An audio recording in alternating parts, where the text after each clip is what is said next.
Chapter 6. People's Resistance Against British Before 1857. Most of us think of the 1857 revolt as the first major show of resentment against the British, who were represented by the rule of the East India Company. However, there were many incidents before the 1857 revolt that indicated all was not well and that there was a building resentment against the alien rule. This resentment manifested itself in several bouts of resistance by different groups of people in different regions of India. People's resistance, meaning. In the context of people's resistance against the British rule, the word people encompasses several sections of the Indian society who were affected by the alien rule. The peasants, artisans, tribals, ruling classes, active or dispossessed, military personnel, those under the company, as well as the demobilized soldiers of ex-rulers, religious leaders, Hindu and Muslim, etc., fought for the protection of their interests, at times separately and at times together. The agitation in Banares in 1810 against a house tax imposed by the colonial government, the Surat riots in 1814 against the salt duty, the rising in Bareilly in 1816 against police tax and municipal taxes, are some examples of urban movements in which people from lower strata like artisans, petty shopkeepers, and the urban poor fought together with the prosperous urban gentry. The interests of these resistances differed in the sense that each section had different grievances, but converged on a common objective: to end the British rule. According to Bipin Chandra, people's resistance took three broad forms: civil rebellions, tribal uprisings, and peasant movements. We have also considered military revolts as a form of people's resistance, which involved Indians employed in the company's forces, to make the study of people's resistance more comprehensive. Genesis of people's resistance. In pre-colonial India, people's protests against the rulers and their officials were not uncommon: high land revenue demand by the state, corrupt practices, and hard attitude of the officials being some of the instigating factors. However, the establishment of colonial rule and its policies had a much more annihilative effect on the Indians as a whole. There was no one to hear their grievances or pay attention to their problems. The company was merely interested in extracting revenue. The colonial law and judiciary safeguarded the interest of the government and its collaborators, the landlords, the merchants, and money lenders. Thus, the people, left with no options, chose to take up arms and defend themselves. The conditions of the tribal people were not different from those of the people living in the mainland, but the encroachment by outsiders into their independent tribal polity made them more aggrieved and violent. Causative factors for people's uprisings. The major factors responsible for the people's resentment and uprisings against the company rule are as follows. Filled circle colonial land revenue settlements, heavy burden of new taxes, eviction of peasants from their lands, and encroachments on tribal lands. Filled circle exploitation in rural society coupled with the growth of intermediary revenue collectors, tenants, and moneylenders. Filled circle expansion of revenue administration over tribal lands leading to the loss of tribal people's hold over agricultural and forest land. Filled circle promotion of British manufactured goods, heavy duties on Indian industries, especially export duties, leading to devastation of Indian handloom and handicraft industries. Filled circle destruction of indigenous industry leading to migration of workers from industry to agriculture, increasing the pressure on land agriculture. Civil uprisings. The word civil encompasses everything which is not related to defense military, but here we have included those uprisings which were generally led by deposed native rulers or their descendants, former zamindars, landlords, poligars in South India, holders of territory or palayam, consisting of a few villages granted to them by the rulers, mainly the Naika, in return for military service and tribute, ex-retainers and officials of the conquered kingdoms, or sometimes by religious leaders. The mass support generally came from rack-rented peasants, unemployed artisans, and demobilized soldiers, although at the center of these uprisings were erstwhile power-wielding classes. Major causes of civil uprisings. Filled circle under the company rule, there were rapid changes in the economy, administration, and land revenue system that went against the people. Filled circle several zamindars and poligars who had lost control over their land and its revenues due to the colonial rule, had personal scores to settle with the new rulers. Filled circle the ego of traditional zamindars and poligars was hurt due to being sidelined in rank by government officials and a new class comprising of merchants and money lenders. Filled circle. The ruin of Indian handicraft industries due to colonial policies impoverished millions of artisans whose misery was further compounded by the disappearance of their traditional patrons and buyers, princes, chieftains, and zamindars. Filled circle. The priestly classes instigated hatred and rebellion against alien rule, because the religious preachers, priests, pandits, maulvis, etc., had been dependent on the traditional landed and bureaucratic elite. The fall of zamindars and feudal lords directly affected the priestly class. Filled circle. The foreign character of the British rulers, who always remained alien to this land, and their contemptuous treatment of the native people hurt the pride of the latter. General characteristics of civil uprisings. These uprisings in most cases represented common conditions, though separated in time and place. The semi-feudal leaders of civil uprisings were backward-looking and traditional in outlook. Their basic objective was to restore earlier forms of rule and social relations. These uprisings were the result of local causes and grievances and were also localized in their consequences. Important civil uprisings. Sannyasi Revolt 1763-1800. The disastrous famine of 1770 and the harsh economic order of the British compelled a group of sannyasis in eastern India to fight the British yoke. Originally peasants, even some evicted from land, these sannyasis were joined by a large number of dispossessed small zamindars, disbanded soldiers and rural poor. They raided company factories and the treasuries, and fought the company's forces. It was only after a prolonged action that Warren Hastings could subdue the sannyasis. Equal participation of Hindus and Muslims characterized the uprisings, sometimes referred to as the PDF. Fakir Rebellion. Majnum Shah or Majnu Shah, Chirag Ali, Musa Shah, Bhavani Pathak and Debi Chaudhurani were important leaders. Debi Chaudhurani's participation recognizes the women's role in early resistances against the British. Anandamit, a semi-historical novel by Bankim Chandra Chattopadhyay, is based on the Sannyasi revolt. Bankim Chandra also wrote a novel, Devi Chaudhurani, as he saw the importance of women too taking up the struggle against an alien rule that posed a threat to traditional Indian values. Revolt in Midnapur and Dabham 1766-74. The English took hold of Midnapur in 1760 and at that time there were about 3,000 zamindars and talukdars having cordial relations with their ryots. But this harmonious scenario changed after the introduction of new land revenue system by the English in 1772. According to the British governor Vansittart, the zamindars of Midnapur sided with the ryots in case of conflict between the ryots and the English revenue collecting officials. The zamindars of Dabham, Manbhum, Raipur, Panchet, Jatibuni, Karnagad, and Bagri, living in the vast tract of jungle mahals of west and northwest Midnapur, were ultimately dispossessed of their zamindaries by 1800s. The important leaders of the uprisings were Damodar Singh and Jagannath Dhal. Revolt of Momarias 1769-99. The revolt of the Momarias in 1769 was a potent challenge to the authority of Ahom kings of Assam. The Momarias were low-caste peasants who followed the teachings of Aniruddhadeva 1553-1624, and their rise was similar to that of other low-caste groups in North India. Their revolts weakened the Ahoms and opened the doors for others to attack the region. For instance, in 1792, the king of Daring, Krishnanarayan, assisted by his band of Burkandezes, the demobilized soldiers of the Muslim armies and zamindars, revolted. To crush these revolts, the Ahom ruler had to request for British help. The Momarias made Bhatiyappa their headquarters. Rangpur, now in Bangladesh, and Jorhat were the most affected region. Although the Ahom kingdom survived the rebellion, the weakened kingdom fell to a Burmese invasion and finally came under British rule. Civil uprisings in Gorakhpur, Basti and Bahraich 1781.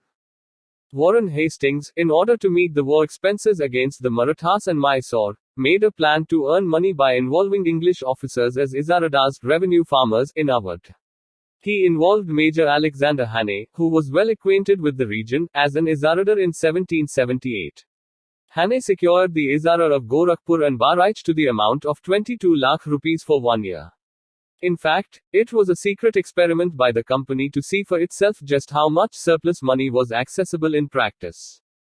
However, Hannay's oppression and excessive demand of revenue made the region, which had been in a flourishing state under the Nawab, panic-stricken.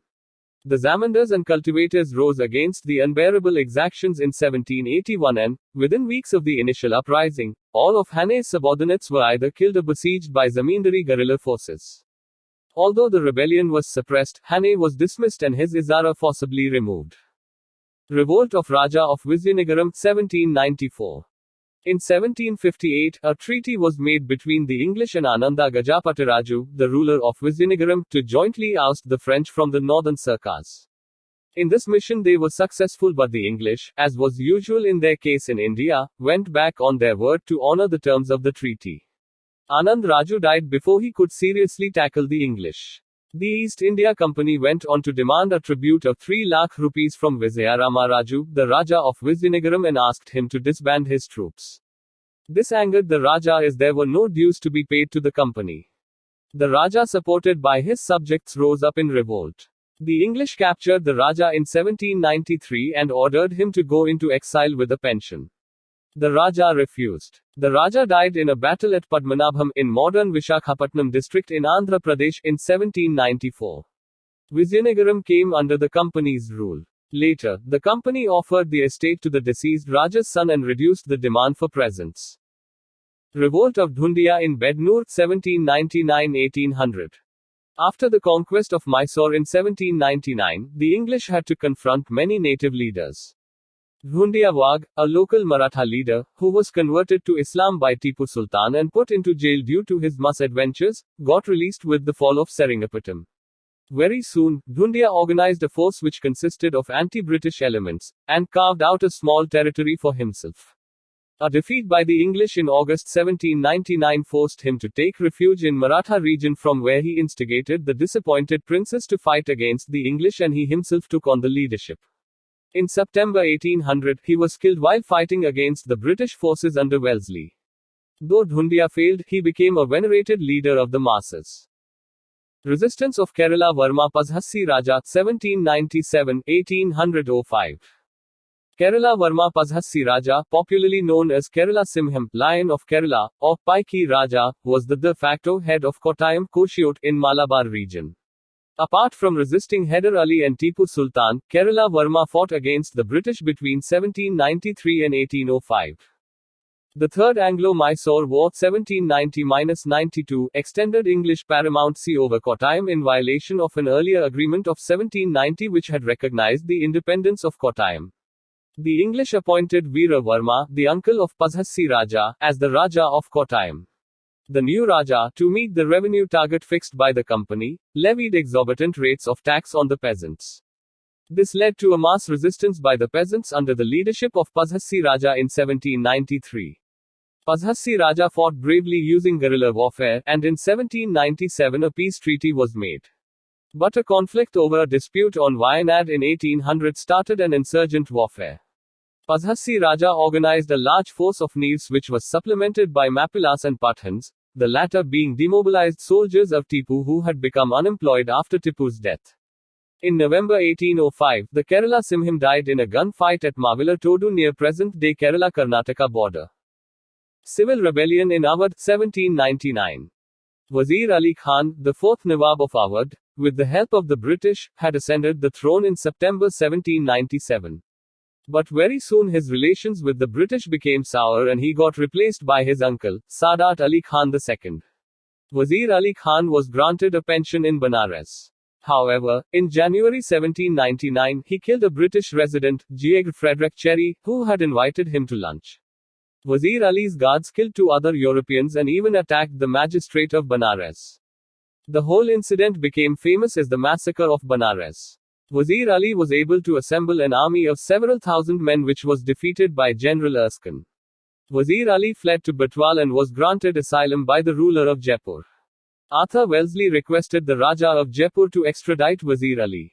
Wazir Ali was extradited on the condition that he would neither be hanged nor be put in fetters. After surrender in December 1799, he was placed in confinement at Fort William, Calcutta. Uprisings in Ganjam and Gamsur 1800, 1835-37. In the northern Sarkars, Ganjam and its adjoining regions rose in revolt against the British rule. Strikara Bhanj, a zamindar of Gamsur in Ganjam district, refused to pay revenues in 1797. In 1800, he openly rebelled and defied the public authorities. Snodgrass, an oppressive and corrupt collector, was replaced to suppress the insurrection. Srikara was joined by Jailani Dio of Vizianagar Podakimedi and Jagannath Dio of Pratapgiri Chinakimedi. In 1804, Jagannath Dio was captured and sent to Masulipatnam. But the English had to assign certain districts to Srikara Bhanj. In 1807-08, Dhananjay Bhanj, son of Srikara, forced his father to leave the estate. Dhananjay rebelled against the English but was forced to surrender in June 1815. Srikara, who had returned to Ganjam, was reappointed as the zamindar in a compromise with the government. He managed the estate between 1819 and 1830 but, failing to liquidate the arrears, retired in favor of his son, Dhananjay.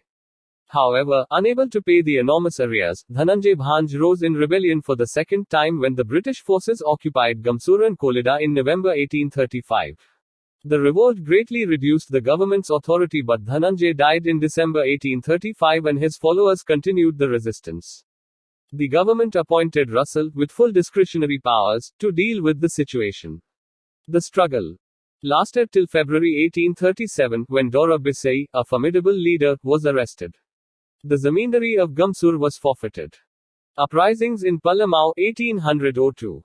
The political situation of Palamau was complicated by the crises of agrarian landlordism and feudal system. In 1800, Bhukhan Singh, a Chero chief, rose in rebellion. Colonel Jones camped for 2 years in Palamau and Sarguja to suppress the rebellion. Bhukhan Singh died in 1802 and subsequently the insurrection calmed down. Poligas Revolt 1795-1805. The Poligas, or Palayakkarargal, of South India gave a stiff resistance to the British between 1795 and 1805. The main centers of these strong uprisings were Tinnevelly, or Tirunelveli, Ramanathapuram, Shivaganga, Shivagiri, Madurai, and North Arcot. The problem started in 1781, when the Nawab of Arcot gave the management and control of Tinnevelly and the Carnatic provinces to the East India Company. This arrangement caused resentment among the Poligas who had, for long, considered themselves as independent sovereign authorities within their respective territories. The first revolt of the Poligas against the company was basically over taxation, but had a larger political dimension in that the English considered and treated the Poligas as enemies. Kattabomman Naikan, the Poligar of Panjalankurichi, led the insurrection between 1795 and 1799. After a fierce battle in which the company forces were defeated by Veerapandya Kattabomman, a price was put on the latter's head. This led to greater rebellion by the Poligas. With reinforcements, the company forces were finally able to defeat Kattabomman. Kattabomman fled into the Pudukkottai forests. Once again a betrayal, this time by Attippan, the Raja of Pudukkottai, who entered into an agreement with the British, led to the capture of Kattabomman. Kattabomman was hanged in a conspicuous place. A close associate, Subramania Pillai, was also hanged and Soundara Pandian, another rebel, brutally killed. The Palayam of Panjalankurichi and the estates of 5 other Poligas who had joined the rebellion were confiscated and the prominent Poligas executed or sent to prison. The second phase, which was more violent than the previous one, started in February 1801 when the Poligas imprisoned in the fort of Palamkotta were able to escape. The rebels took control of many forts and even captured Tuticorin. The British forces were soon reinforced from Malabar. The fugitives led by Umathurai, brother of Kattabomman, who fled to Shivaganga in Ramnad, joined the rebellion of the Marudis, led by Marathu Pandian, which was suppressed in October 1801. The fort of Panjalankurichi was razed to the ground and the name of the place was expunged from all the documents of the district. Meanwhile, the Nawab surrendered the civil and military administration of all the territories and dependencies of the Carnatic exclusively to the company in perpetuity. Between 1803 and 1805, the Poligas of North Arcot rose in rebellion, when they were deprived of their right to collect the Kaval fees. Kaval, or watch, was an ancient institution of Tamil Nadu. It was a hereditary village police office with specified rights and responsibilities. The region was in a lawless condition, particularly in the Palayams of Chittoor and Chandragiri. The Poligar of Edara Gunta, who proved most daring and desperate among the insurgent chiefs, was joined by the dispossessed Poligar of Charagallu. By February 1805, the rebels were suppressed. Several chiefs were ordered to reside in Madras while some others were granted an allowance of 18% upon revenues of their estates. The Polygar rebellion spread over a vast area of South India. The proclamations by the rebels, says A. Shanmugaya, indicate that they believed in a mass movement against the alien rule, seeking independence of them. Uprising in Bhivani, 1809. In 1809, the Jats of Haryana broke into rebellion. The Jats fortified themselves in Bhivani and made a strong resistance. A brigade of all arms, with a powerful battering ram, was required to suppress the revolt. Diwan Velu Thampi's Revolt, 1808-1809. The East India Company's harsh conditions imposed on the state of Travancore, after both of them agreed to a subsidiary alliance arrangement under Wellesley in 1805, caused deep resentment in the region. The ruler was not able to pay the subsidy and fell in arrears. The British resident of Travancore was meddling in the internal affairs of the state. The high-handed attitude of the company compelled Prime Minister or Dalawa, Velu Thampi to rise against the company, assisted by the Nayar troops. Velu Thampi addressed a gathering in Kundera, openly calling for taking up arms against the British to oust them from the native soil. This was later known as the Kundera Proclamation. There was large-scale rebellion against the British as a result. A large military operation had to be undertaken to restore peace.